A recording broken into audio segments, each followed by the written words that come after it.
देखो यहाँ पे मैं एक्सप्लेनेशन देता हूँ इसका कि क्या हो रहा है और क्यों हो रहा है, या कैसे सोच सकते हैं इसको।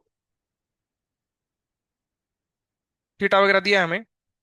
तो हमारे पास यहाँ पे जो सिलेंडर है उसका प्रॉब्लम क्या है, समझो सब लोग।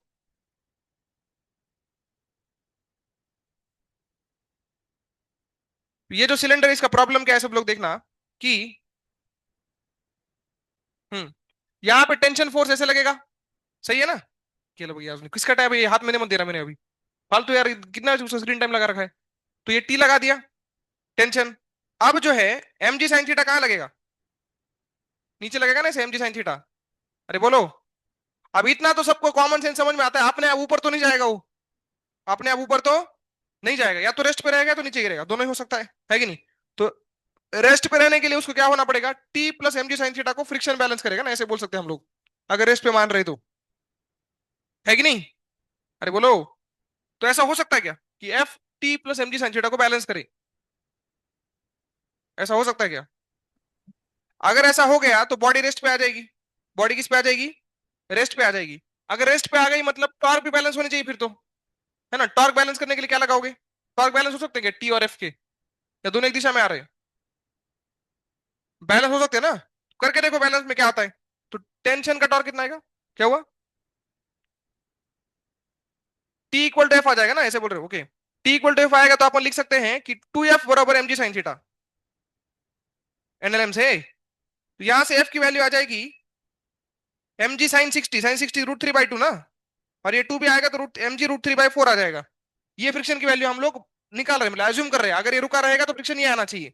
बट क्या फ्रिक्शन इतना आ सकता है, फ्रिक्शन की लिमिट चेक करो ना, एफ मैक्स कितना हो सकता है, mu m g cos theta, mu कितनी है 0.4 ना, मुझे 2/5 है बेसिकली, है ना। M g cos theta, M g cos theta is 1/2 ना। तो फ्रिक्शन की लिमिट कितनी है देखो, एम जी बाई फाइव मुझे 0.2 एम जी, कितनी है 0.2 एम जी, यार बोलो। और यहाँ पे कितना रिक्वायरमेंट है, रूट 3/4 किती असते, रूट 3/4 किती असते बघा ना,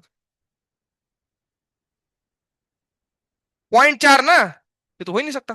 फ्रिक्शन अवेलेबल कितना है, इतना, और अगर हमने रेस्ट पे माना तो इतना लगेगा, इसका मतलब रेस्ट पे नहीं रह सकता। तो पहला से एनालिसिस ये करना था। अब आगे सॉल्व करोगे आप किसके लिए, एक्सेलेशन लोगे नीचे, अरे बोलो, एक्सेलेशन लोगे, क्या हो गया, जोर से बोलो, फ्रिक्शन कौन सा लगेगा। नहीं नहीं, वो तो मैंने रेस्ट पे लगा रखा ना, अभी केस ही अलग ले रहा हूं मैं। वो जो मैंने लगाया था काइनेटिक फ्रिक्शन, मतलब वो जो चेक किया था वो किसके लिए किया था, चेक रेस्ट वाली कंडीशन के लिए। अब मैं नई केस में जा रहा हूँ, पुराना सब भूल जाओ अभी। नई केस मतलब नया एनालिसिस। तो नई एनालिसिस के अनुसार हमने बोला कि यार ये जो है नीचे आना चाहिए, क्या करना चाहिए, नीचे आना चाहिए विद एक्सेलरेशन ए।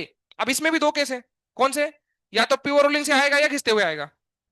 अरे बोलो ना, या तो प्योर रोलिंग से आएगा या तो घिसते हुए आएगा। तो क्या लगता है आपको कैसे आएगा ये, क्यों आंसर दिया इसलिए डी, क्या लॉजिक क्या है बताओ।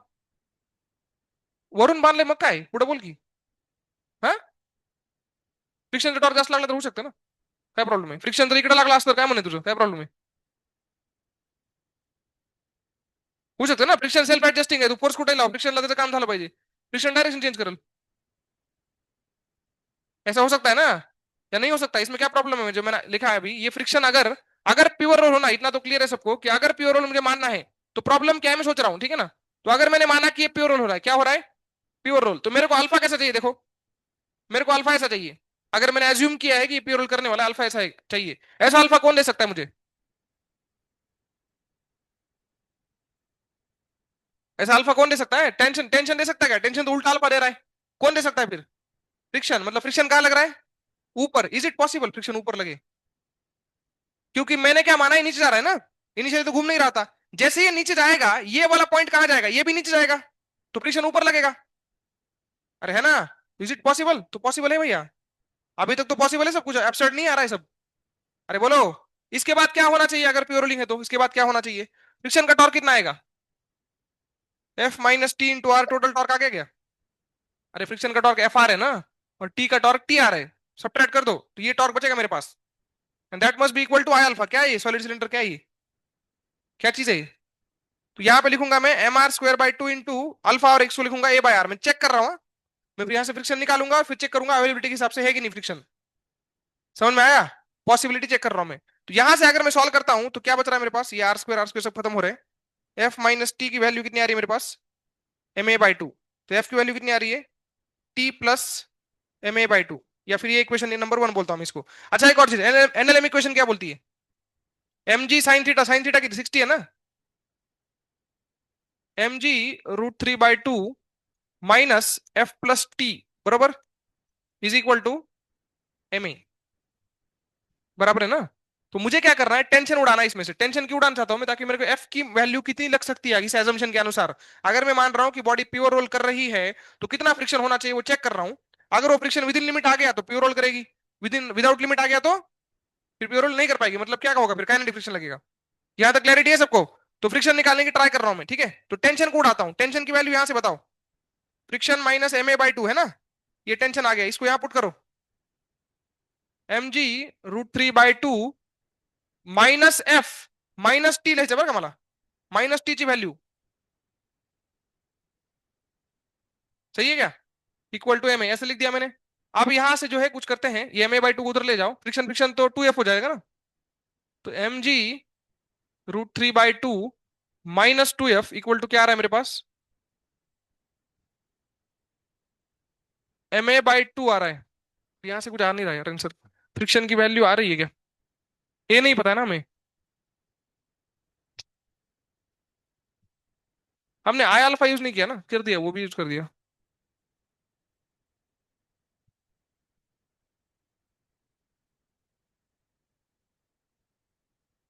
एक चेक मार ही सकता हूं मैं वैसे, इसको ठीक से लिखता हूँ, mg√3 minus 4f equal to M a मेरे पास आ गया।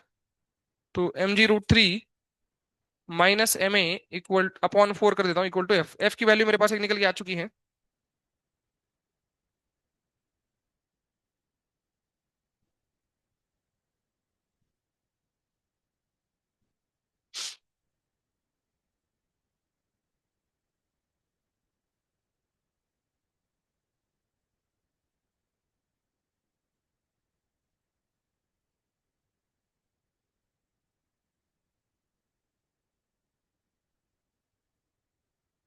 नीचे आना इसका पॉसिबल, फ्रिक्शन तो करवा सकता है।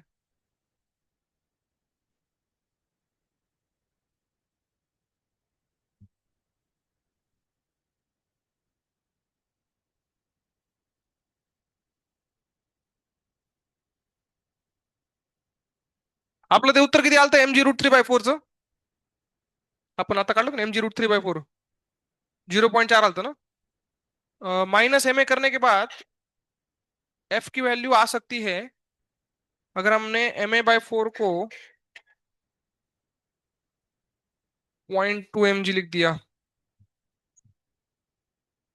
तो ए की वैल्यू 0.8 g, म्हणजे 8 मीटर पर सेकंड स्क्वेअर अगर आई तो स्टैटिक फ्रिक्शन लगेगा। मतलब लग सकता है यार, स्टैटिक फ्रिक्शन लग सकता है। तो यहाँ पे 0.4 minus ma/4 equal to F, friction can be static actually, limit में तो आ रहा है वो। और कुछ डेटा गिवन है अपने को,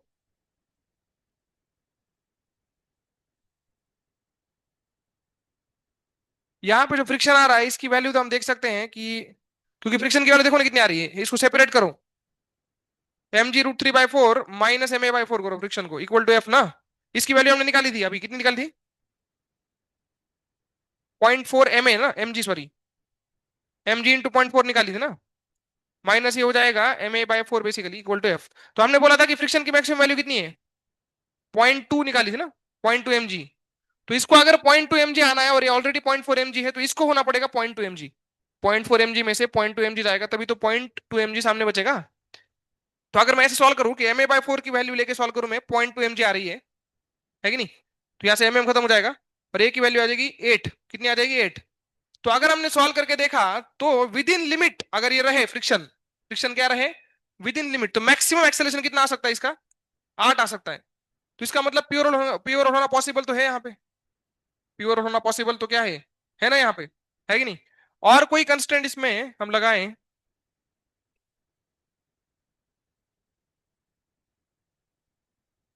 ऊपर वाला पॉइंट रेस्ट पे अगर मैं रखना चाहूं, ये वाला पॉइंट अगर रेस्ट पे रखूं, तो इसका एक तो ए इधर है, अल्फा इधर है, दोनों आगे आएंगे, कट नहीं पाएगा।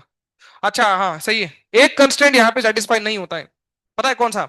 ये रस्सी है ना ऐसे, ये रस्सी जो बांधी गई है, ये खुली है कि स्टेशनरी? यहाँ पे बांधी गई है कैसे ये अगर बांधी गई है तो ये पॉइंट रस्सी का रेस्ट पे रहना चाहिए, मतलब मोमेंटरीली। रस्सी का एक्सेलेरेशन नहीं होना चाहिए नीचे, वो अनफोल्ड हो रहा है, पॉइंट मूव नहीं कर रहा। वो पॉइंट क्या हो रहा है? अनफोल्ड हो रहा है, उसका एक्सेलेरेशन नहीं है। तो इस पॉइंट, ये पॉइंट किसका है? रस्सी का है ना ये पॉइंट। इसका एक्सेलेरेशन जीरो है, तो बी का भी कितना होना चाहिए? जीरो। बट इस तरह के एजम्पशन में बी का एक्सेलेरेशन कितना आ रहा है? देखो, ए पॉकेट में मिल रहा है और आर अल्फा उसमें ऐड हो रहा है। आर अल्फा उसमें क्या हो रहा है? ऐड। मतलब वो जीरो तो नहीं आ पाएगा। तो इसका मतलब अगर रस्सी टूटेगी नहीं, और हमने यही मानते हैं हम लोग कि रस्सी कैसी? इनएक्सटेंसिबल है, अनस्ट्रेचेबल है। तो वो सब एजम्पशन के अनुसार ए और बी पॉइंट की जो है रफ्तार सेम आनी चाहिए। ए पॉइंट की रफ्तार जीरो है क्योंकि रस्सी का पॉइंट है, रस्सी अनरैप हो रही है, मूव नहीं कर रही। तो बी पॉइंट की रफ्तार भी क्या होनी चाहिए? जीरो। जो इस तरह से अल्फा के पॉसिबल नहीं है। तो हमने आंसर तो निकाल लिया, बट ये कंस्टेंट रस्सी का अलाउ नहीं करेगा, रस्सी स्ट्रेच नहीं होने देगी। इसीलिए इस तरह का एजम्पशन भी यहाँ पे फेल हो जाता है। मतलब इतना सब करने की जरूरत नहीं, एक्चुअली पहले देखना चाहिए था मुझे इसको, कि ये पॉइंट जो है आपका, ए पॉइंट रेस्ट पे है तो बी भी रेस्ट पे आने के लिए अल्फा उल्टा होना चाहिए। अल्फा कैसा होना चाहिए? उल्टा। और अल्फा अगर उल्टा होगा तो प्योर रोलिंग नहीं हो पाएगी, फिर तो घिसते हुए नीचे आएगा, और घिसते हुए नीचे आएगा मतलब कौन सा फ्रिक्शन लगेगा? Kinetic friction. This is complete analysis. ठीक है, इतना सब सोचना था आपको। तो यहाँ पे सबसे इंपॉर्टेंट कंस्ट्रेंट यही था, इतना सब करने की जरूरत नहीं थी एक्चुअली, मुझे पहले याद आना चाहिए था कि ए पॉइंट जो है अनफोल्ड हो रहा है, रस्सी का पॉइंट क्या हो रहा है? अनफोल्ड। वो ऐसे आगे एक्सेलरेट नहीं हो रहा है, तो वो रेस्ट पे है। वो क्या है?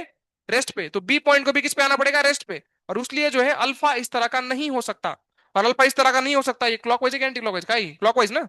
क्लॉकवाइज अल्फा अगर नहीं हो सकता, इसका मतलब ये है कि प्योर रोलिंग नहीं हो सकता, वरना अल्फा उल्टा आना चाहिए उसके लिए। तो इस तरह से हम देख सकते हैं ये वाला अल्फा अलाउड नहीं है, क्योंकि ये अल्फा अल्फा के साथ बी के दोनों स्पीड आगे आते हैं ना, दोनों एक्सेलरेशन। तो जीरो कैसे होगा? फिर कटना चाहिए ना वो तो इस तरीके से हम देखते हैं कि यहाँ पे काइनेटिक फ्रिक्शन नहीं लगेगा, प्योर रोलिंग तो नहीं हो पाएगा, तो पक्का काइनेटिक फ्रिक्शन से घिसता हुआ नीचे आना चाहिए उसको। ठीक है, ऐसा कुछ तो अजीब इसमें होने वाला है। और अगर घिसता हुआ नीचे आएगा तो फ्रिक्शन की डायरेक्शन के बारे में आप बताओ चलो। अब इतना तो क्लियर हो गया कि वो घिसता हुआ नीचे आएगा, है कि नहीं? घिसता हुआ नीचे आएगा कि इसका मतलब क्या होता है? कि ये पॉइंट रेस्ट पे है कि मोशन कर रहा है? मोशन कर रहा है, किस डायरेक्शन में? खाली की वरती कसं करणार? कुठले अल्फा तर आता असा आहे ना, हे अल्फा असा नहीं आता, कसा है अल्फा? मग असा है ना अल्फा, है कि नहीं? तो उस पॉइंट के दोनों रफ्तार नीचे की तरफ आएंगे। आर अल्फा भी देखो नीचे आ रहा है, और एक्सेलरेशन नीचे आ रहा है, तो फ्रिक्शन पक्का पीछे लगेगा और काइनेटिक फॉर्म में लगेगा ऐसे। तो फ्रिक्शन की डायरेक्शन भी आप जज कर सकते हो, पीछे की तरफ लगेगा फ्रिक्शन और काइनेटिक फॉर्म में लगेगा। प्योर रोलिंग तो हो नहीं रही है। ठीक है, तो इतना सब इस क्वेश्चन में इन्वॉल्व था। तो इसलिए जो है काइनेटिक फ्रिक्शन का answer direct mu m g cos theta. समझ गए सब लोग? तो तीनों केस मैंने आपको बता दिए। पहला केस तो बड़ा सिंपल था, दूसरा अननेसेसरी एक्स्ट्रा हो गया, एक पॉइंट से समझ में आता है दूसरे केस में कि प्योर रोलिंग नहीं हो सकती, क्योंकि ए पॉइंट आपका रेस्ट पे है तो बी पॉइंट भी रेस्ट पे आना चाहिए। ये सबसे इंपॉर्टेंट कॉन्सेप्ट, इसको याद रखना। रस्सी जब भी अनफोल्ड होती है तो रस्सी का एक्सेलरेशन कितना होता है? जीरो। इसलिए उसके कांटेक्ट में आने वाले पॉइंट का भी कितना होना चाहिए? जीरो। ये कॉन्सेप्ट सबसे इंपॉर्टेंट था इसमें। ठीक है, इसमें हमने ये भी केस किया था, देखो ऐसा क्वेश्चन मैंने शायद आपको क्लास में कराया, मेरे को याद नहीं आ रहा। इस तरह से ये पुली थी, ऐसी रस्सी थी, और उसको लपेटा हुआ था ऐसे, है ना? ऐसे कुछ तो क्वेश्चन किया था क्या हमने? ये नीचे गिर रहा था देखो। उसमें मैंने बताया था आपको कि ये वाला जो पॉइंट है ग्रीन वाली इस पुली का, उसका एक्सेलेरेशन क्या होना चाहिए? जीरो। याद आ रहा है क्या? प्योर रोलिंग बताया था। जीरो क्यों किया था उसका एक्सेलेरेशन? क्योंकि ये किसके कांटेक्ट में? रस्सी के ना। और रस्सी क्या हो रही है? अनफोल्ड। एक्चुअली तो नीचे गिर रहा है ना ऐसे सब कुछ, बट रस्सी अनफोल्ड हो रही है, तो रस्सी का एक्सेलेरेशन कितना था? जीरो। वहां बताया था मैंने ये पॉइंट। ये क्वेश्चन किया गया हमने क्लास में, तो वहां तो हो चुका है ये। उस लॉजिक से आपको यहाँ भी पता लगाना चाहिए था कि रस्सी का एक्सेलेरेशन जीरो करना है। ठीक है,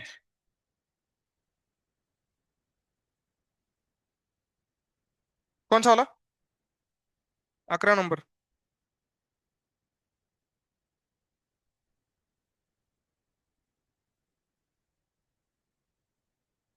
यहाँ पे A equal to G tan theta है ना, वो ए माइनस लिखा है उन्होंने। ठीक है, ए इक्वल टू लेना है उसको, उतना तो आप समझ जाओ।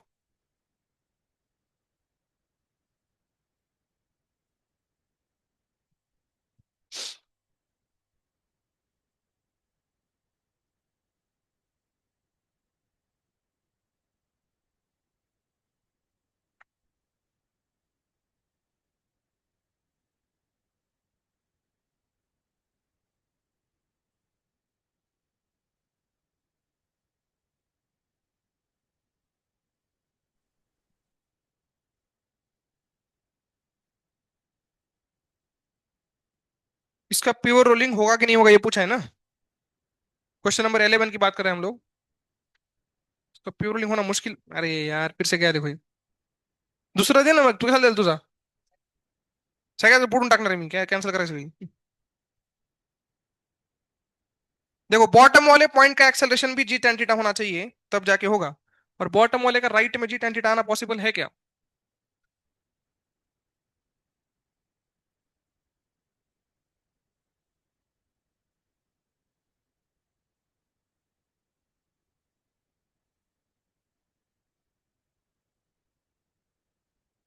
तो 11 नंबर की डायग्राम ऐसी है, सब लोग ध्यान से देखो। ये जो वेज का पॉइंट है, इसका एक्सेलरेशन कितना है? जी टेन थीटा, है ना? ये पॉइंट कौन सा है? ये पॉइंट कौन सा है? वेज का है ना? उसका एक्सेलरेशन कितना है? जी टेन थीटा।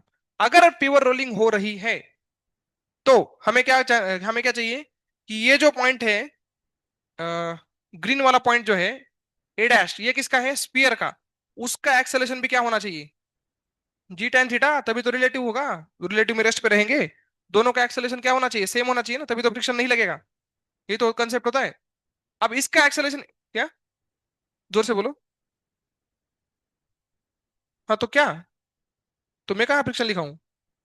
रुको तो सही, करने तो एनालिसिस, डायरेक्ट फ्रिक्शन नहीं है। तो ए डैश पॉइंट का एक्सेलरेशन क्या होना चाहिए?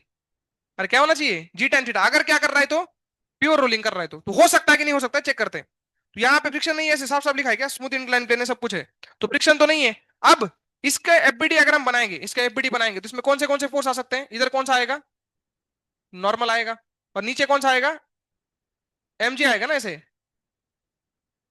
तो अगर मैं चाहता हूं कि क्या बोलते हैं, इस पॉइंट का एक्सेलरेशन हॉरिजॉन्टल आए, मतलब वर्टिकल में फोर्सेस कटने चाहिए। समझ में आ रहा है क्या बोल रहा हूँ? ये जो ए डैश पॉइंट है, इसका एक्सेलरेशन कैसे आना चाहिए? हॉरिजॉन्टल ना। फ्रिक्शन तो है नहीं ना इसमें, तो घूम तो सकता नहीं है। फ्रिक्शन तो है ही नहीं क्या? अच्छा, ऑलरेडी प्योर रोलिंग पे सेट कर दिया इसको इन्होंने, ऐसे बोला है। If sphere is set in pure rolling on the incline, तो उन्होंने ऑलरेडी कर दिया, हमें नहीं करना है। मतलब ये स्पीयर ऐसा वैसा नहीं है, ये ऑलरेडी क्या कर रहा है? इसके पास ऑलरेडी एक स्पीड है, v is equal to r omega. ये v है और ओमेगा ऐसा होना चाहिए ना जिसके लिए, ये ऑलरेडी है इसमें, इन्होंने सेट करके रखा है, डायरेक्ट स्पीयर नहीं दिया अपने को। तो इस तरह से है ये, ठीक है। अब इसकी ओमेगा को कोई डिस्टर्ब कर सकता है क्या? कोई नहीं है। इसकी ओमेगा को डिस्टर्ब करने वाला कोई नहीं है। क्यों बोला मैंने इसे? क्योंकि सारे फोर्सेस कहां पे लग रहे हैं? सेंटर पे। नॉर्मल कहां लगेगा? सेंटर पे। mg कहां लगेगा? सेंटर पे। तो सेंटर के अबाउट टॉर्क के लिए फ्रिक्शन है क्या? नहीं है। तो अगर टॉर्क ही नहीं है तो omega can not be changed. Omega तो वही रहेगा।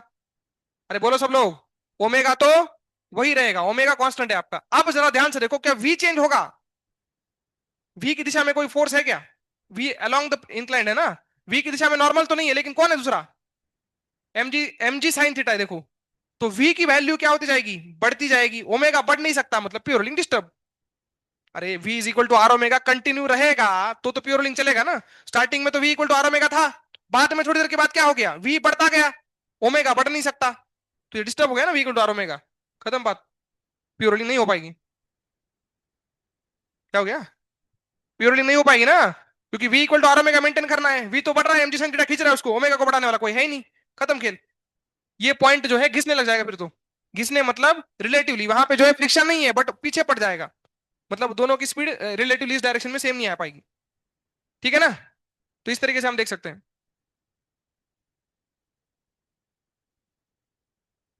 यहाँ पे और कोई है क्या? एक मिनट। जी टेन थीटा बोला है ना उन्होंने। अच्छा सूडो फोर्स रह गया, रुको, सूडो फोर्स रह गया। सूडो फोर्स भी तो है भैया। सूडो फोर्स अगर हम इसको मतलब अंदर से देख रहे हैं, तो यहाँ पे एक सूडो फोर्स भी लगेगा, बताओ कौन सा? एम ए ना। और ए की वैल्यू उन्होंने दी है, कितनी दी है? कितनी? जी टेन थीटा ना। तो एम जी टेन थीटा, ये गंदा सूडो फोर्स भी लगा है यहाँ पे। ओके। इसका कंपोनेंट देखते हैं, इसका कंपोनेंट बैक साइड में इधर कितना आएगा, क्योंकि इधर फोर्स कितना है? जी साइन थीटा ना। अरे बोलो यार, एम जी साइन थीटा फोर्स नीचे लग रहा है ऐसे। अगर ये कंपोनेंट एम जी साइन थीटा आ गया तो काम हो जाएगा, तो वी कांस्टेंट हो जाएगा ना। ये कंपोनेंट कितना आ रहा है? ये थीटा है ना आपका, तो ये भी theta. M G tan theta का कॉस थीटा कंपोनेंट एम जी साइन थीटा। भाई ये तो काम हो गया इसका तो। नीचे फोर्स हो गया एम जी साइन थीटा, इधर भी फोर्स कितना हो गया? मतलब इसका वी भी क्या रहेगा? कांस्टेंट। ओमेगा भी क्या रहेगा? कांस्टेंट। प्योर रोलिंग कंटिन्यू होगा फिर तो। सूडो फोर्स का कमाल है ये, सूडो फोर्स को भूल गए थे हम लोग। सूडो फोर्स का कंपोनेंट किसको मार रहा है? एम जी साइन थीटा को। मतलब वी भी नहीं चेंज होगा, ओमेगा भी नहीं चेंज होगा। और सूडो फोर्स भी कहाँ लगता है, सेंटर ऑफ मास पे ही लगता है, तो उसका टॉर्क तो वैसे भी नहीं आना था। जिंदा हो सब लोग।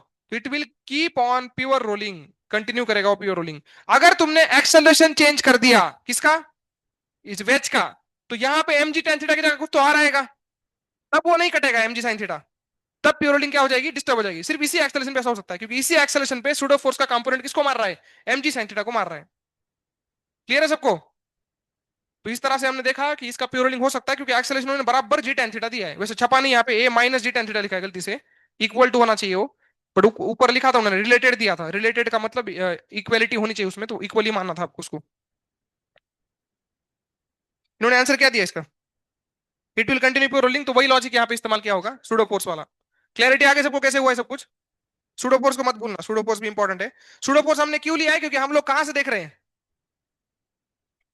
मतलब इसी वेज से देख रहे हैं ना हम लोग। वेज से देखने पे ही तो ऐसे नीचे आता हुआ दिखेगा, बाहर से देखोगे तो नीचे भी आ रहा है आगे भी जा रहा है, फिर तो अलग हो जाता सब सब सीन।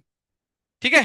और एक और इंपॉर्टेंट बात याद रखना, कि सूडो फोर्स जो हम लगाते हैं वो कहाँ लगाते हैं, उसका पॉइंट ऑफ एप्लीकेशन क्या होता है, सेंटर ऑफ मास, इसको मत भूलना। सूडो फोर्स हम लगाते हैं बॉडी के ऊपर, तो कहाँ लगाते हैं उसको, सेंटर ऑफ मास पे, ये भी लिख सकते हो आप। ठीक है, तो ये आगे काम आएगा आपको। किसने किया था इसको, कोई है क्या, कर दिया था क्या, तुमने भी किया था, पक्का, ऐसे ही लॉजिक लगाया था, कुछ और लगाया था। बढ़िया, ये लो चॉकलेट, लड़की ने दिया अभी। और कुछ,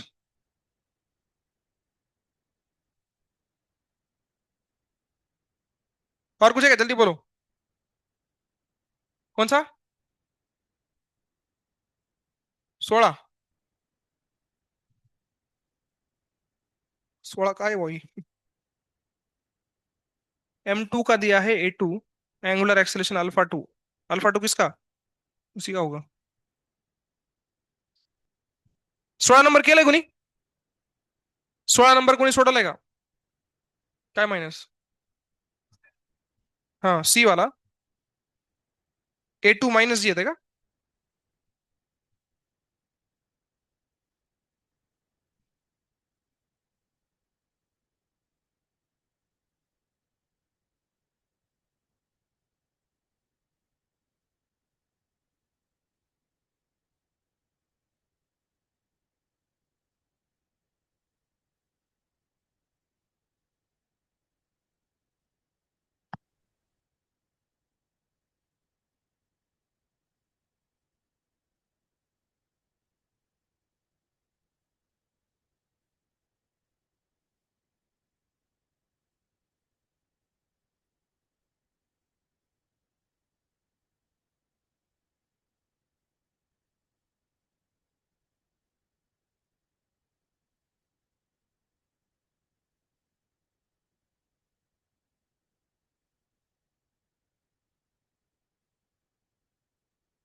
अल्फा 2 मतलब नीचे वाले का ही होगा ना, इसी का मानना पड़ेगा क्या। इसकी वजह से अल्फा कैसे आएगा बताओ, क्लॉकवाइज एंटी क्लॉकवाइज, इसका अल्फा कैसे मानना है अपने को, ये पॉइंट रेस्ट पे लाना है ना, याद है ना, ये पॉइंट रेस्ट पे लाना, तो नीचे जा रहा है तो ऊपर मतलब ऐसा अल्फा होना चाहिए, ऐसा अल्फा 2 आपका। और यहाँ पर ये भी पॉइंट अपने को रेस्ट पे लाना है कि नहीं, ये रेस्ट पे आएगा क्या, वो तो ऑलरेडी रेस्ट पे है, इसका मतलब ये रेस्ट पे ही रहेगा ऐसे, है ना, यहाँ अनफोल्ड नहीं होने वाला, इधर से इधर अनफोल्ड होगा बस, दोनों अनफोल्ड होंगे तो फिर तो लेंथ बढ़ जाएगी ना। सही है, देखो सिंपल है, ये पुली आपकी अच्छा ये भी तो घूमेगा, लेकिन यार क्या चक्कर है, ये समझ नहीं आ रही।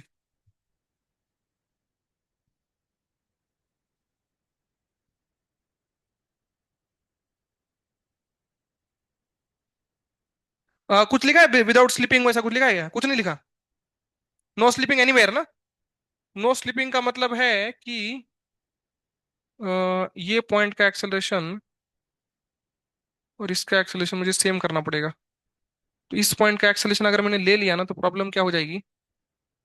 ठीक है, लेके देखता हूँ, पता नहीं क्या आएगा।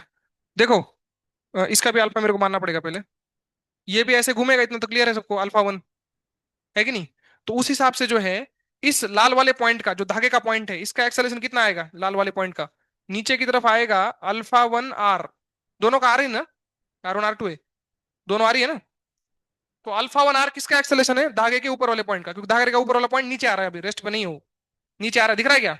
तो मैं क्या बोल रहा हूं, इस पॉइंट का भी एक्सेलरेशन, ये भी धागे का ही पॉइंट है ना, धागा इनएक्सटेंसिबल है, तो इसका भी एक्सेलरेशन कितना होना चाहिए? सेम ही होना चाहिए बेटा, अल्फा 1 आर, है कि नहीं? इसका एक्सेलरेशन ये नीचे कितने से आ रहा है? अल्फा 1 आर से। तो ये भी नीचे से कितने जाना चाहिए? अल्फा 1 आर से। लेकिन अल्फा 1 आर को आप डायग्राम में देखो तो क्या लिख सकते हो? देखो डायग्राम में, आप लिख सकते हो, नीचे जा रहा है ना वो, A2 - अल्फा 2 आर। ये आप समझे नहीं शायद। ये पॉइंट किसका है? पुली का है। उसका एक्सेलरेशन दो है, कौन से? एक फोकट में A2, और ऊपर कौन सा? ऊपर कौन सा? अल्फा की वजह से अल्फा 2 आर। तो दोनों का सब्ट्रैक्शन बल्कि नीचे रहना चाहिए ना, मतलब ये दोनों कांटेक्ट वाले पॉइंट के एक्सेलरेशन सेम रहना चाहिए, जीरो नहीं करना, इस बार सेम करना है, सेम। तो यहाँ पे जो है इसका नीचे की तरफ कितना आएगा? A2 - R alpha, that must match with alpha 1 r. अरे बोलो जल्दी से, यहाँ पे कॉन्सेप्ट क्या लगा? नो स्लिपिंग मतलब क्या होता है? रोक देना, रोक, नो स्लिपिंग का मतलब होता है साथ में चलना। अगर एक रुका है दूसरा भी रुकेगा, एक चल रहा है दूसरा भी चलेगा। ओके, तो ये हो गया आपका पहला इक्वेशन। उसके बाद इसकी एनएलएम की इक्वेशन बनाते हैं, इसमें सॉरी एनएलएम नहीं, क्या है, हाँ एनएलएम की बना देते हैं। इसकी कितनी आएगी रे? mg - T = ma2। इसकी टॉर्क की भी बनाओ, टॉर्क की क्या लिख पाएंगे अपन? Tr =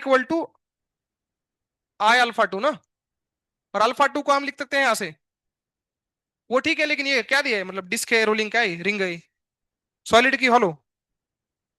नहीं दिया वो? अरे हॉलो ही दिख रहा है डायग्राम में तो, है ना? बट दिया दिया नहीं ना कुछ। तो हॉलो मान के सॉल्व कर रहा हूँ मैं, ठीक है, अब कुछ नहीं कर सकता मैं इसमें। हॉलो सिलेंडर का मोमेंट ऑफ इनर्शिया कितना होता है? mr², डिस्क की तरह है ना वो तो। और अल्फा 2 यहाँ पे लिखूंगा मैं इसके लिए। अल्फा 2 की मेरे को क्या निकालना है वैसे? काय काढायचं आपल्याला? अल्फा 2 काढायचं ना? कुठून काढू अल्फा 2? टेन्शन माहित नाही आपल्याला. हा, इथून टेन्शन काढू शकतो आपण, है ना? आणि आंसर मध्ये A2 आहे का? हाँ तो हो गया फिर। तो टेंशन की वैल्यू यहां से अपन ले सकते हैं, देखो टी की वैल्यू आ रही है यहाँ पे, ये आ गया mr अल्फा 2 बरोबर। तो अल्फा 2 की वैल्यू कितनी आ गई? T/mr बरोबर। और टी की वैल्यू यहां से कितनी आएगी? mg - ma2। तो mg - ma2 आएगी बेटा, mg - ma2 अपॉन mr। यहां से हम देख सकते हैं कितना रहे, g - A2/r। असलं उत्तर आहे का? काय दिलं मग त्यांनी? त्यांनी दिलं ते उत्तर काय आहे? काय नाव आहे त्याचं? बघू. 2 × A2 + G/r। ये तो अजीब है, g - A2/r है सिंपल।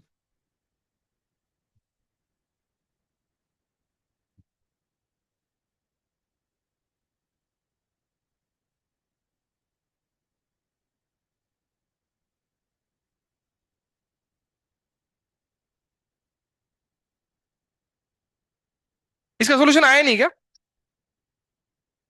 अब कैसे चेक करेंगे? इसमें तो कोई डाउट नहीं लग रहा मेरे को, सही तो है ये सब।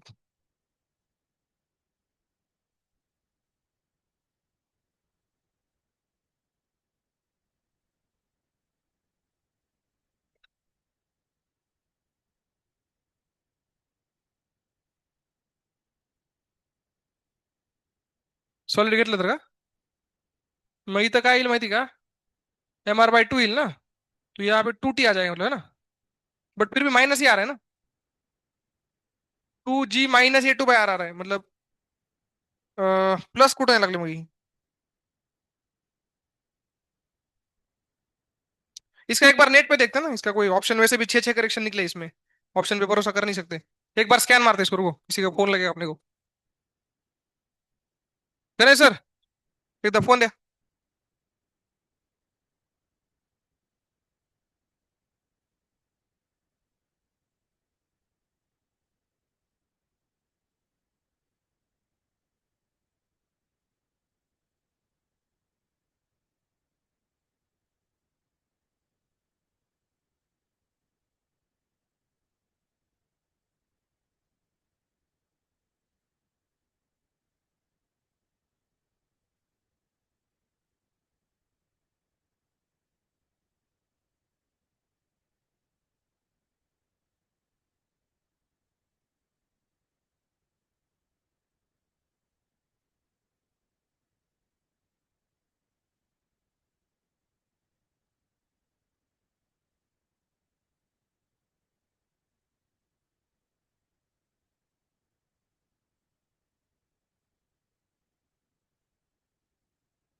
तो जिस तरह से हमने नेट पे चेक किया है, दो करेक्शन इसमें करने पड़ेंगे सही आंसर लाने के लिए। आपके लिए क्वेश्चन बोनस है वैसे, लेकिन समझने के लिए डी क्या आ रहा है? हाँ ठीक है, डी हो जाएगा सही। ठीक है, एनीवेज पॉइंट ये था कि अगर हम इसको, हमको पहले क्या मानना है, सॉलिड सिलेंडर मानना है, वो क्वेश्चन में होना चाहिए था। उसके बाद यहाँ पे टू का फैक्टर अपेयर हो जाएगा, और फिर ये आंसर आपका क्या हो जाएगा, सही हो जाएगा। ठीक है, टू का फैक्टर, और ये A2 की वैल्यू है, सॉरी अल्फा टू की वैल्यू है, किसकी है, अल्फा टू की। तो ये तरीका समझ में आया सबको? बाकी तो नन ऑफ दिस आंसर है इसका, नन ऑफ दिस जिसने लिखा है वो सही है। ठीक है, तरीका समझ में आया सबको? क्या किया यहाँ पे, क्या सीखा आप लोगों ने, कि ये वाला पॉइंट रेस्ट पे रह सकता है क्या? अरे ये वाला पॉइंट रेस्ट पे रह सकता है क्या? पॉसिबल ही नहीं है, क्योंकि ये पुली खुद रेस्ट पे है ना। अरे यार बोलो, मतलब इसमें सिर्फ आर अल्फा आएगा, तो आर अल्फा को काटने वाला कोई है ही नहीं, तो ये आर अल्फा से नीचे आएगा ये पॉइंट ऐसे, इसकी रस्सी कैसे होगा? ठीक है, चलो आगे कुछ और। कोई कॉन्सेप्चुअल डाउट है आप बिंदास पूछो, मैं आपको डिटेल में जूम करके दिखाता हूँ सब कुछ अंदर का। मैं फास्ट बता रहा हूँ क्योंकि मैं मान रहा हूँ कि आपको आ रहा है, नहीं आ रहा है तो आप बोलो, मैं आपको और डिटेल में समझाता हूँ, बिल्कुल क्लैरिटी आ जाएगी एकदम, कोई डाउट नहीं रहेगा। ये समझ में आ रहा है कि अल्फा वन अल्फा टू कसले अलग लगेगा, ना कड़ा, बोलो जल्दी से, आ रहा है समझ में? ठीक है, नेक्स्ट।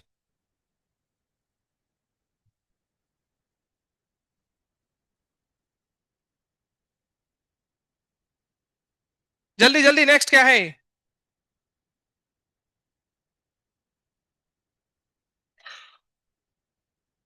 तू कहाँ गया था इतने दिन से? क्यों गया था? वही तो मतलब, कहाँ का मतलब वही होता है, इतने दिन एबसेंट क्यों था, ऐसे पूछ रहा हूँ। आराम करे ना? हाँ तो समझ आराम करल का है, ये काम अल्लाह लगे, तू आराम करे। बीमार था क्या? हाँ? अच्छा, ट्रीटमेंट तो वही एक बीमारी हो गया एक प्रकार से। और कुछ इसमें क्या हुआ? हुप ऑफ रेडियस इतना इतना, मास इतना इतना, rolls across a table parallel to one and with speed of इतना इतना।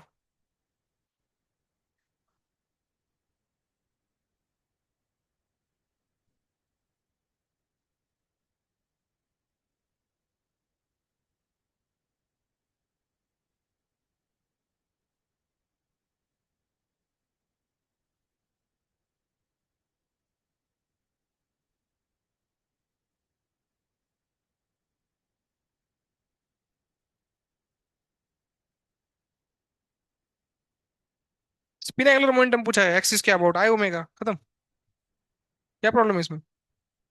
हाँ? अच्छा, तसा विषय है का थी हुप, मला माहित नाही हुप काय असते ती। हाँ तो हुप मतलब रिंग ले लो ओके। इसमें कंफ्यूजन है तो बोनस करा लो, कोई दिक्कत नहीं है। बाकी हुप मतलब रिंग होता है ऐसे मान लो, हुप इज रिंग। ऐसे जेई मेंस या एडवांस में ऐसे फालतू चीजें नहीं आती, वो सब ग्रीक लेटर्स वगैरह। हुप हुप कौन किसको जानता है भाई? अपने को साफ साफ लिखा होता है, रिंग है डिस्क है, सब कुछ है ना, फाइनल एग्जाम में सब क्लियर आएगा।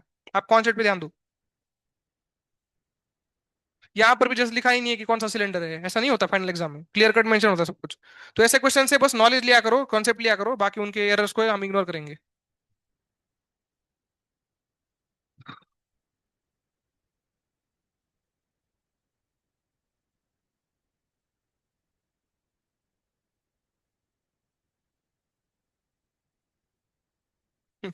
काय काढायचंय?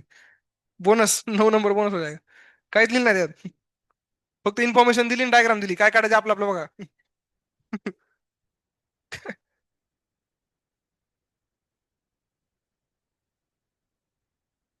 9 नंबर का बोनस हो जाएगा नीट वाला।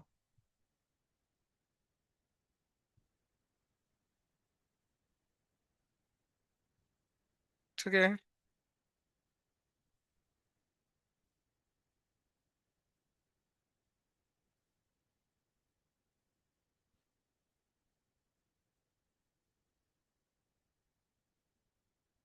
हम्म, क्या है, वेक्टर का क्वेश्चन है तो।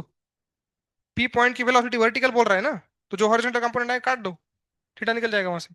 पी के दो वेलोसिटी है ना बेटा, एक तो वी मिलेगा, और कौन सा होगा, आर ओमेगा, वो भी वी होगा, प्योर रोलिंग चल रही है ना। तो दो कंपोनेंट है ऐसे, तो उनका हॉरिजॉन्टल कट जाएगा, जो बचेगा वर्टिकल बचेगा, तो उससे थीटा निकल जाएगा। ट्रिग्नोमेट्री सिंपल, और क्या बोलते हैं, क्या है? तुम्हारा एक ही है क्या बोनस नीट में? हम्म। पुनः से, पुनः से। अच्छा, मतलब क्वेश्चन सिंपल है बट आंसर मैच नहीं कर रहा इसमें भी। कुठे? ऑप्शन कोणता, सी आहे ना याच्यात?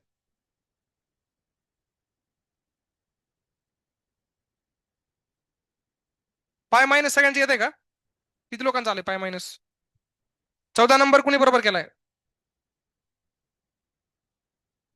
और कोई? दो ही लोगों ने किया है। तुम दोनों का आ गया सही। तुम्हारा अलग आ रहा है।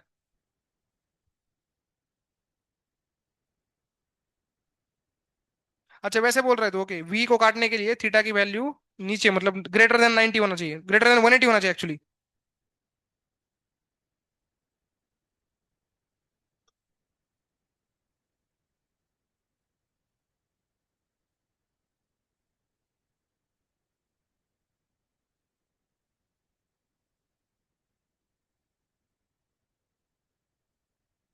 हाँ बट सॉल्व करने से तुम्हारा पाई माइनस आ रहा है क्या? सॉल्व कर तो ये थे क्या? पाई प्लस, अच्छा वो भी चलेगा ना, पाई प्लस है वो एक्चुअली। तो करूँ इसको मैं?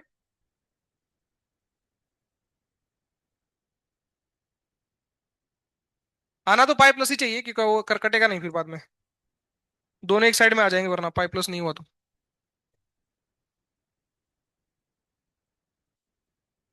क्योंकि प्योर रोलिंग हो रही है तो सेंटर ऑफ मास की स्पीड अगर v है तो सब पॉइंट की लीनियर स्पीड भी कितनी होगी, आर ओमेगा, मतलब v होगी सर्कुलर मोशन के हिसाब से। तो अगर वर्टिकल स्पीड अपने को लानी है पी पॉइंट की, तो डायग्राम के अनुसार आप देख सकते हो पी पॉइंट यहां होना चाहिए। क्योंकि पी पॉइंट यहां होगा तभी आंसर आएगा, वरना नहीं आ पाएगा। बताओ क्यों? हंसते ही। क्यों फिर? क्योंकि इसकी वेलोसिटी तभी तो ऐसे आएगी ना, आर ओमेगा। आर ओमेगा मतलब वी बेसिकली। एक वी ऐसे और एक वी ऐसे, दो दो वी मिलेगा ना इसको। तभी तो कट के वर्टिकल आएगा, इधर तो ऐड हो जाएंगे दोनों राइट साइड में। तो अच्छा एक और चीज अपने को निकालना है, ये पूरा अक्खा एंगल है ना। अरे बोलो ना। इसको मैं थीटा बोल रहा हूं अभी के लिए। अपना आंसर क्या है? अपना आंसर है 180 प्लस थीटा। फाइनल आंसर अभी थीटा मैंने जिसको माना है, अपना आंसर अपने को फाइनल लेना है 180 प्लस थीटा। समझ में आया क्या? तो थीटा कैसे निकालेंगे? देखो ये अगर थीटा है तो यहाँ पर ये भी कितना हो जाएगा? थीटा हो जाएगा ना। अच्छा ये नहीं चाहिए था अपने को। अपने को चाहिए था ये वाला। ये हो जाएगा 90 माइनस थीटा मेरे ख्याल से। नहीं, ये रेडियस है ना। तो टेंजेंट और हॉरिजॉन्टल तो 90 माइनस थीटा हो जाएगा देखो। तो 90 माइनस थीटा अगर होगा तो ये कंपोनेंट यहाँ पे हो जाएगा वी साइन थीटा। अरे बोलो। है v sine theta equal to v r omega म्हणजेच बी असते ना पण। नहीं नहीं, प्योरली लिखा है ना।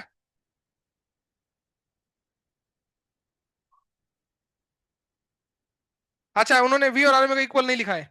ठीक है हम लोग भी कर लेंगे अब, लेकिन प्योरलिंग होता तो v is equal to r omega ultimately. But इन्होंने इसको आर ओमेगा लिखा है तो चलो ठीक है आर ओमेगा। तो यहाँ पे हम जो बोल सकते हैं कि v must be equal to r omega sine theta. तभी तो हॉरिजॉन्टल स्पीड कटेगी और बचेगी वो क्या होगी, वर्टिकल होगी। R omega cos theta. समझ में आया क्या? तो ये हो गया, तो हमारा आंसर यहाँ से जो है वी बाय आर ओमेगा आ जाता है साइन थीटा का। थीटा कितना आ जाता है? Sine inverse of v by r r omega. But हमारा आंसर क्या होगा? Pi plus sine inverse of v by r omega. तो ए ऑप्शन सही है इसका। इसमें भी करेक्शन है। ठीक है।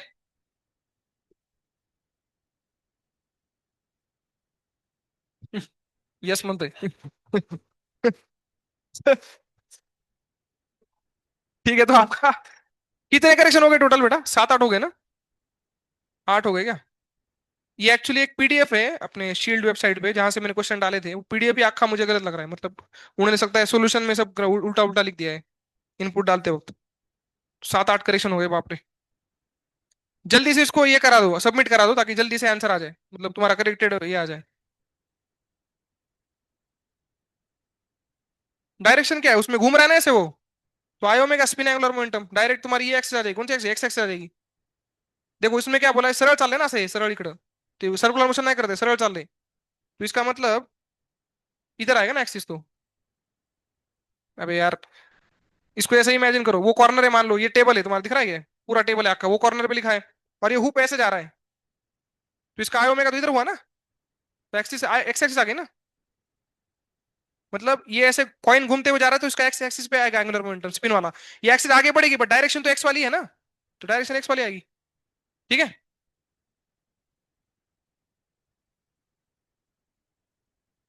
कर लो उसको फटाफट, सबमिट कर दो। जल्दी से करेंगे, बहुत सारे करेक्शन है उसके।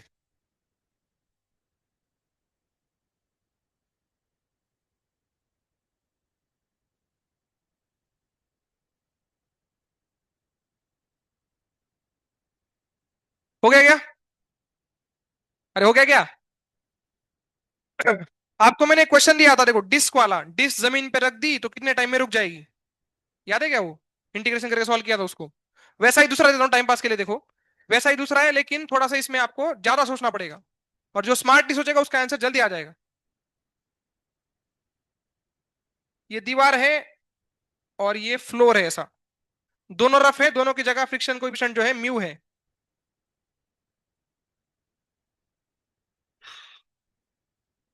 या म्यू 1 म्यू 2 ले सकते हैं, इसको म्यू 1 ले लो, इसको म्यू 2 ले लो।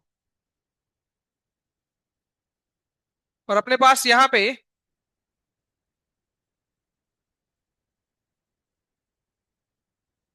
ये रिंग है, मास m इसका, रेडियस r इसकी, और ये घूम रहा है ओमेगा के साथ,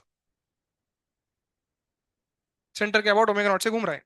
इसको हमने उठाया और उठा के जो है यहाँ रख दिया, सब लोग ध्यान से देखना, ऐसे रख दिया, ऐसे रखा मतलब कैसे देखो, दोनों जगह से कांटेक्ट है इसका, कहाँ कहाँ से, फ्लोर से भी कांटेक्ट है और वॉल से भी कांटेक्ट है, समझ में आया सबको? तो कितने टाइम के बाद ये रुकेगा, चलो निकालो, सोचो आगे, खुद सोचना इसके बाद क्या होगा क्या नहीं होगा। घूमता हुआ रिंग, हमने जो है, रिंग मत बोलो इसको, डिस्क बोलो, चलो घूमता हुआ डिस्क है मान लो, ठीक है, ये डिस्क ले लो इसको। घूमता हुआ डिस्क हमने क्या कर दिया, ऐसे जमीन पे रख दिया, ऐसे हो सकता है ना, ऐसे घूमता हुआ दोनों जगह कांटेक्ट में, फ्लोर से फ्रिक्शन लगेगा और वॉल से फ्रिक्शन लगेगा। तो कितने टाइम के बाद ये रुकेगा, क्या ये चलेगा, क्या जगह पे रुकेगा, वो सब आप सोचो।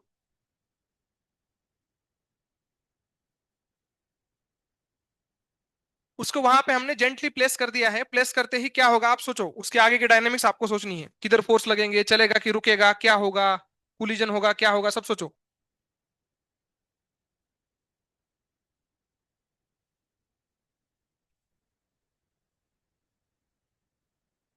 कितने टाइम के बाद रुकेगा ये क्वेश्चन है, ठीक है।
हो गया।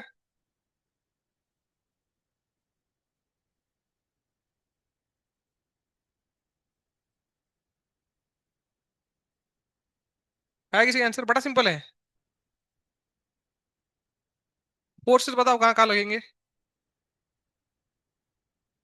यहाँ पे फ्रिक्शन लगेगा क्या, कहाँ,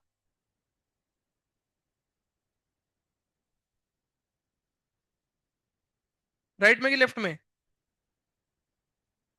पक्का? ऐसे अगर फ्रिक्शन लगा तो ये जगह पे रहेगा कि आगे जाएगा, क्योंकि नॉर्मल भी लगेगा ना इधर से कैसे। है कि नहीं? और फ्रिक्शन तो यहाँ वर्टिकल में लगेगा, तो नेट फोर्स उसको राइट में मिलेगा, तो कहाँ जाएगा ये? राइट में जाएगा। और राइट में जाएगा तो क्या चालू कर देगा? Pure rolling. अगर फ्रिक्शन सफिशिएंट है तो, वो अलग बात है वैसे। अगर फ्रिक्शन सफिशिएंट है तो व्हाट इज द, क्या बोलते हैं, क्या पूछा था मैंने आपको, कितने टाइम के बाद रेस्ट पे आएगा? तो आंसर क्या होगा? इनफाइनाइट। हो गया ना आंसर? इसका मतलब क्या है, यहां से जैसे उसका कांटेक्ट टूटेगा, आगे बढ़ेगा थोड़ा सा वो, कि उसके पास जो है छोटा सा इंपल्स लगेगा ना, यहाँ से इंपल्स में झटका लगेगा, तो आगे बढ़ेगा बेसिकली।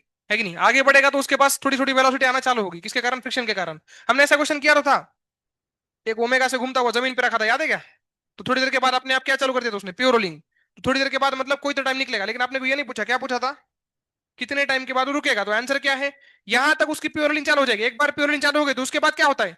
अनंत काल तक वो चलता ही रहता है, उसकी वी और ओमेगा इक्वल हो जाती है ना, चलता रहता है, चलता रहता है, चलता रहता है। तो आंसर क्या आएगा इसका? नॉट डिफाइंड या इनफाइनाइट। रुकेगा ही नहीं बेसिकली। है कि नहीं? अरे बोलो जल्दी से, कोई डाउट है इसमें? डाउट नहीं है? यह है?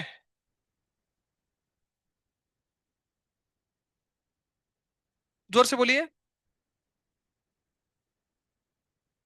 हाँ यूं ना अल्फा में क्या प्रॉब्लम है? ओमेगा को हटाएगा वो। फ्रिक्शन क्या करेगा यहाँ पे? ऐसे क्वेश्चन में हमने क्या किया था? फ्रिक्शन ने दो काम किए थे। वॉल का भी आएगा तो एक मोमेंट के लिए आएगा ना, बट अल्टीमेटली बाद में किसके हवाले हो जाएगा? ये ऐसा डायग्राम बनेगा, कुछ तो नया ओमेगा डैश आएगा, मान लो इम्पल्स के बाद। इम्पल्स के बाद कुछ तो नई वी डैश आएगी, बट ये फ्रिक्शन करवा के क्या छोड़ेगा बाद में? प्योर रोलिंग करवा के छोड़ेगा। अरे जो भी क्वांटिटीज आएगी अल्टीमेटली तो फ्रिक्शन अपना काम चालू कर देगा ना। फ्रिक्शन क्या करवा के छोड़ेगा? Pure rolling. उसके बाद इनफाइनाइट टाइम तक चलता रहेगा। है कि नहीं? अब ये तो कोई लॉजिक नहीं था इसमें, आप ध्यान सुनो। इस ओमेगा को उल्टा कर देता हूं मैं, तो आप सोचो क्या होगा। अब बताओ क्या होगा। अब जो है आपको थोड़ा सा सोचना पड़ेगा। अब आंसर आएगा एक अच्छा खासा। फ्रिक्शन अब यहां लगेगा कैसे? तो कहां लगेगा? ऐसे नहीं लगेगा ना friction. Friction will act now on this direction. F1 यहां से लगेगा ऐसे। सही बोल रहा हूं ना बेटा? और यहाँ का फ्रिक्शन लगेगा ऊपर की तरफ, क्योंकि ये पॉइंट नीचे जा रहा है ना, तो ये लगेगा F2। यहां से मैं N2 बोल देता हूं, यहाँ पे नॉर्मल एक लग रहा है N1। और ये बॉडी रेस्ट पे रहेगी, मतलब सेंटर ऑफ मास का हिलेगा नहीं हिलेगा? फोर्सेस बैलेंस है, देखो ना भैया। यहाँ पे आपका F1 बराबर हो जाएगा N2 के। अरे F1 बराबर किसके हो जाएगा? पकड़ के बैठेंगे ना, N2 के हो जाएगा। इसके सेंटर ऑफ मास के पास स्पीड है ना ओमेगा नॉट, ये ऐसे घूम रहा है कि नहीं? F1 बराबर हो जाएगा N2 के। अच्छा और क्या होगा? वर्टिकल में क्या होगा? N1 प्लस F2 बर का F2 इक्वल टू mg हो जाएगा।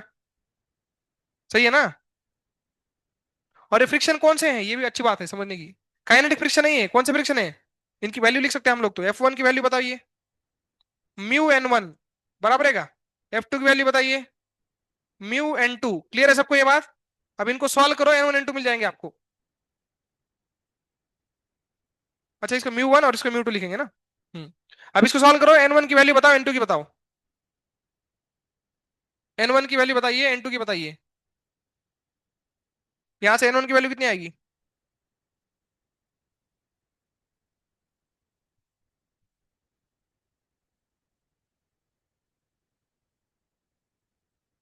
N1 की वैल्यू,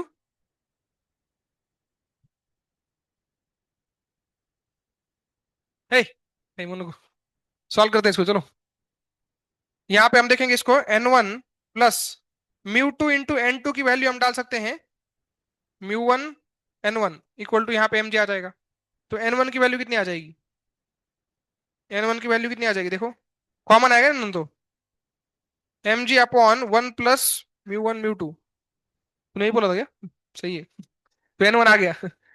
N2 की वैल्यू यहां से अपन म्यू 1 लगा के निकाल सकते हैं, तो mg into bracket mu 1 upon 1 plus mu 1 mu 2। यहां से मेरे को N1 N2 मिल गए।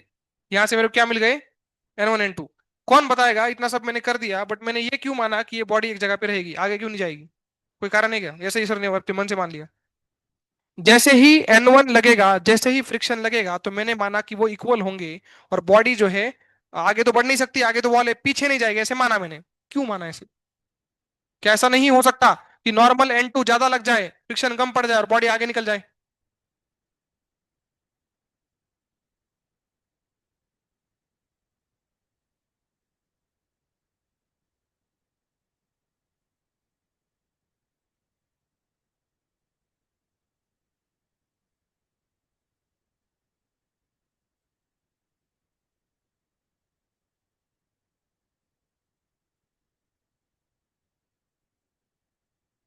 कोई बताओ, कुछ तो बोलो।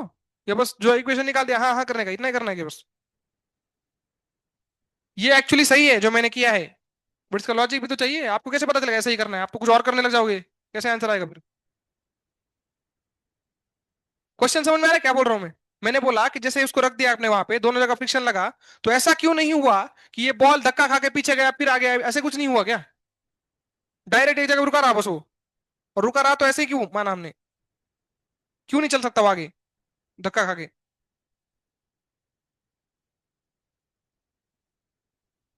आस्ते ही।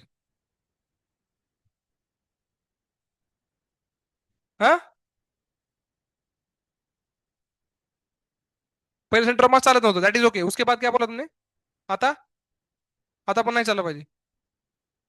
लॉजिक बताइए ठीक से, पहले सेंटर मास नहीं चल रहा, दैट इज ओके। ये भी बात सही है, तो फिर आगे क्या?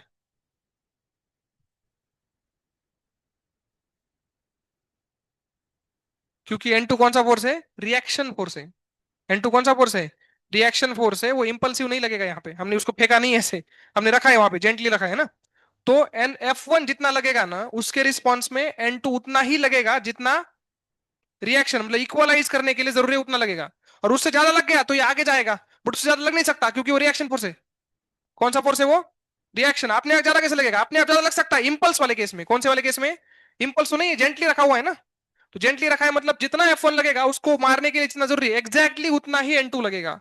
N2 अपने आप ज्यादा नहीं लग सकता, वो रिएक्शन फोर्स है वो। समझ में आया? तो इस तरह से हमने इसको सॉल्व किया। अब N1 N2 आ गए, इसके बाद क्या करोगे? टॉर्क निकाल सकते हैं, टोटल टॉर्क। F1 का टॉर्क और F2 का टॉर्क, दोनों टॉर्क कैसे हैं? रिटार्डिंग टॉर्क है, देखो दोनों रिटार्डिंग है साले, दोनों रोकने की कोशिश कर रहे हैं। तो वहां से टॉर्क आ जाएगा। अरे बोलो ना। तो N1 N2 दोनों कांस्टेंट फोर्स है, देखो कांस्टेंट है दोनों। कांस्टेंट फोर्स का टॉर्क भी कैसा आएगा? कांस्टेंट टॉर्क आएगा। अरे बोलो जल्दी से, क्योंकि बॉडी तो एक जगह पे रुकी हुई है। तो कांस्टेंट टॉर्क से अपन कांस्टेंट अल्फा निकाल सकते हैं, रिटार्डेशन निकाल सकते हैं। तो आपको ओमेगा नॉट गिवन है, आपने क्या निकाल दिया? रिटार्डेशन निकाल दिया, तो टाइम निकाल सकते हो ना। अरे निकाल सकते हो ना टाइम बेटा। ये एक तरीका हो गया। दूसरा शॉर्टकट बताता हूँ, देखो शॉर्टकट ये है। एनर्जी कंजर्वेशन से करो। किससे करो? एनर्जी कंजर्वेशन से। एनर्जी से मत करो एक्चुअली, पावर से आप कर सकते हो।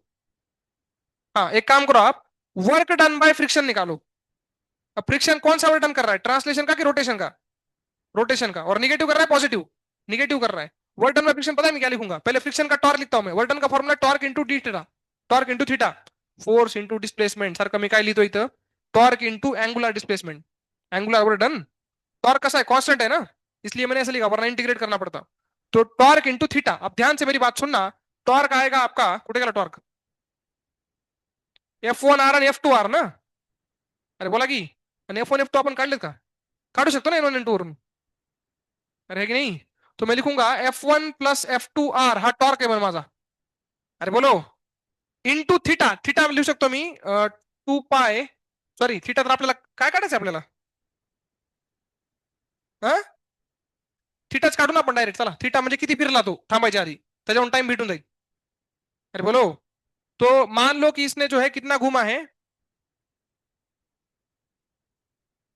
इसको मैं क्या लिख सकता हूँ पता है क्या? Omega naught T. नहीं, ओमेगा नॉट वेरिंग है यार, मैं क्या कर रहा हूँ यार, मुझे भी समझ नहीं आ रहा। तो मैंने पहले क्या लिख रहा हूँ, टॉर्क लिखा इंटू कितना घूमा। कितना घूमा वो तो नंबर ऑफ रोटेशन से पता चलेगा। नंबर ऑफ रोटेशन निकालना जरूरी है क्या इसमें? नंबर ऑफ रोटेशन की जरूरत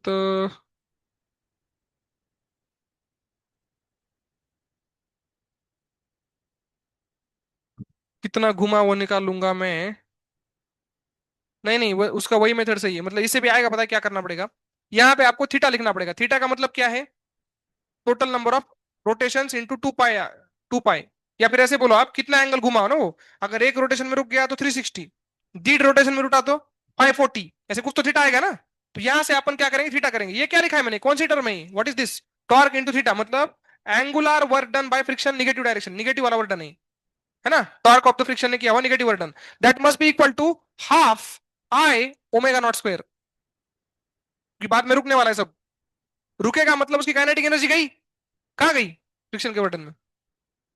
समझ गया? तो यहां से क्या निकल जाएगा तेरा? थीटा निकल जाएगा ना। अरे यार बोलो। और एक बार थीटा निकल गया तो वहां से आप क्या लगा सकते हो? Theta is equal to s is equal to u t plus 1/2 t square ना। ओमेगा इनिशियल टी मतलब ओमेगा नॉट टी बराबर या फिर अपने को अगर उसमें घुसना ही नहीं ना, ओमेगा नॉट अल्फा में घुसना नहीं है, बिना अल्फा का इक्वेशन कौन सा होता है? एवरेज वाला, एवरेज वाला अपना, एवरेज वाला। थीटा बरोबर omega naught by two into T, खत्म। एक बार थीटा निकल गया, उसके बाद ये इक्वेशन लगाओ, आंसर आ जाएगा आपका।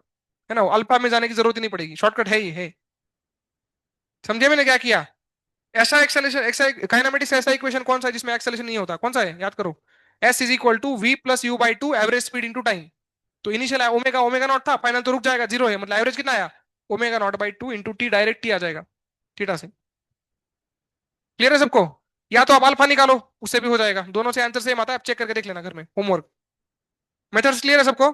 यहाँ पे क्या सीखा आपने नया कि ये चीज क्या है? ये चीज क्या है बोलो? वर्क डन बाय फ्रिक्शन का टॉर्क इन एंगुलर डिस्प्लेसमेंट, घुमाने में वर्क डन किया है उसने, चलाने में नहीं। ठीक है, उसको कैसे निकालेंगे? जैसे वर्क डन नॉर्मल क्या होता है, फोर्स इंटू डिस्प्लेसमेंट, यहाँ आएगा टॉर्क इंटू एंगुलर डिस्प्लेसमेंट। ठीक है, लिख लो।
टाइम हो गया क्या?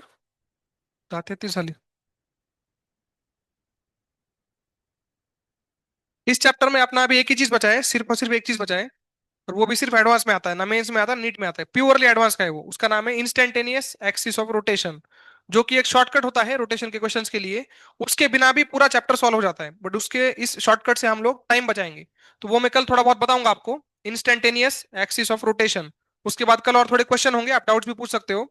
और परसों से मात्र आपका नया चैप्टर चालू होने वाला है। ठीक है, तो कल का टाइम, कल आपको आईओआर बताने के लिए मुझे आधा घंटा लगेगा, इंस्टेंट एक्सिस रोटेशन। वो भी ऑप्शनल है, सिर्फ एडवांस में आएगा, वो भी अल्टरनेटिव है, उसके बिना भी क्वेश्चन सॉल्व हो जाते हैं, कोई प्रॉब्लम नहीं है। और उसके बाद हम लोग सीधा क्वेश्चंस करेंगे, मल्टीपल क्वेश्चंस करेंगे, आप डाउट भी पूछ सकते हो कहीं से भी। और उसके बाद हम नेक्स्ट चैप्टर के बारे में सोचेंगे, डिपेंडिंग ऑन आपका होमवर्क कितना हुआ है। तो सीपी सिंह कौन सॉल्व कर रहा है, हाथ ऊपर करना। कितनी हो गई है अपनी? 50%, आधे से ज्यादा सीपी सिंह हो गए, ऐसे कितने लोग हैं? सॉल्व की बात कर रहा हूँ मैं, सॉल्व की बात कर रहा हूँ। सॉल्व एग्जाम्पल आधे से ज्यादा हो गए ऐसे? हो गए क्या? तुम्हारे अनसॉल्व हो गए आधे से ज्यादा? तुम अनसॉल्व कर रही हो, नीट वाली हो गया तुम? हाँ ठीक है, तुम्हें अनसॉल्व ही करने, सही है। तुम्हारे आधे ज्यादा हो गए ना? सॉल्ट वाले में भी आधे ज्यादा, 70% किसके हो गए, बहुत सारा हो गया ऐसे, कोई है क्या? या कट टू कट ही चल रहा है, आधा ही? तो मेरा मुद्दा ये है कि कल तक खत्म होगा क्या सीपी सिंह? नहीं होगा ना, कैसे भी करके। तो परसों के दिन मैं नया चैप्टर चालू करूँ कि रुको एक दिन, ऐसे पूछ रहा था। एक दिन तो रुक सकता हूँ, उससे ज्यादा नहीं। एक दिन मतलब कल मैं थोड़ा बहुत इंस्टेंट रूटीन बताऊंगा, क्वेश्चंस भी लूंगा। परसों के दिन भी फिर पूरे डाउट्स ले लूंगा। और अगर आपके डाउट्स नहीं है तो फिर मैं और क्वेश्चन ले लूंगा, ऐसे करके। परसों रुक जाऊंगा, उसके बाद चैप्टर नया चालू कर दूंगा, क्योंकि रोटेशन है तो बड़ा सही। ठीक है। और बाकी बच्चों को जो है सीपी सिंह खत्म करने के बाद जेई मेन के पीवाईक्यू भी करने हैं। आप बोलोगे इतना सारा कैसे होगा? तो मैं आपको टेंशन मत लो, जेई मेन के जो है, जो काम के पीवाईक्यू वो निकाल के दे दूंगा। जो अच्छे हैं वही, जो टाइम पास है वो नहीं करने आपको। तो उससे आपको बहुत क्लैरिटी आ जाएगी। ठीक है, मतलब 10-12 क्वेश्चन मिलेंगे आपको। 10-12 नहीं, 20-25 मैक्सिमम पूरे चैप्टर के ऊपर, जो देखने लायक है। बाकी सब छपरी है, उनको करने की जरूरत नहीं है। ठीक है।